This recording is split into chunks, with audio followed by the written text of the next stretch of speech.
Baik, selamat sore. Namo Buddhaya. Puja dan puji syukur marilah kita sama-sama limpahkan selalu, karena limpahan kasih Sang Buddha kita mendapatkan berkah kesehatan, berkah sehat, berkah selamat, sehingga kita dapat beraktivitas dengan sebaik-baiknya sepanjang waktu tanpa ada suatu halangan apapun. Bapak Ibu yang terkasih yang senantiasa dalam limpahan kasih Sang Buddha, pada kesempatan sore hari ini, topik yang akan saya angkat dalam pembicaraan sore ini mengenai hubungan sangga, majelis, dan umat dalam menuntaskan pendidikan agama Buddha. Karena kita ketahui keterlibatan aktif, keterlibatan antara anggota sangga dalam pendidikan itu kurang maksimal. Kurangnya keterlibatan antara biku, para biku sangga dalam pendidikan formal dan informal dalam kalangan umat bisa menjadi masalah utama. Yang kedua, hubungan majelis dengan sangga. Tentu ini menjadi problema yang terjadi pada saat sekarang ini. Ada ketidaksepahaman, ada ketidakliniran. Kita ketahui kurangnya koordinasi. Nah, kurangnya koordinasi antara majelis Buddhis dengan sangga itu bisa menghambat penyebaran atau penyelarasan tujuan pendidikan agama Buddha yang ada di Nusantara tercinta ini. Peran umat Buddha seringkali diabaikan dalam kehidupan sehari-hari mengenai pengembangan agama Buddha yang ada di Nusantara. Pengembangan agama Buddha di Nusantara tidak terlepas dari peran umat tersendiri. Para upasaka itu memegang peran penting dalam pendidikan, kesuksesan pendidikan agama Buddha, dalam penyebaran ajaran Buddha yang seluas-luasnya di Nusantara tercinta.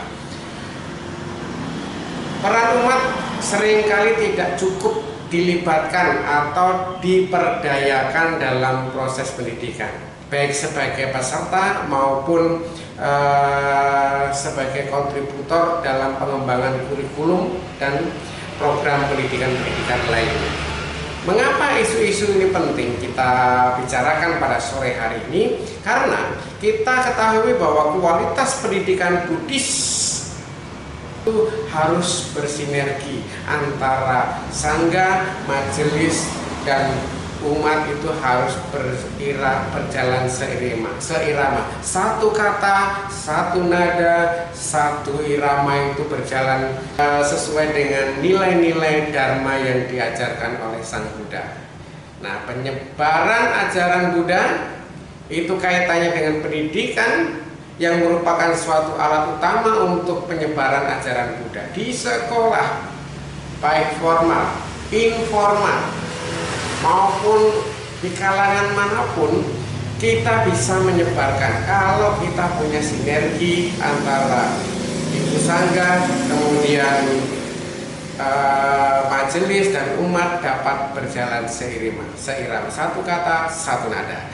Nah, penyebaran ajaran Buddha, pendidikan merupakan alat utama untuk menyebarkan ajaran Buddha. Jika tidak ada kerjasama yang baik, upaya penyebaran bisa terhambat di sana.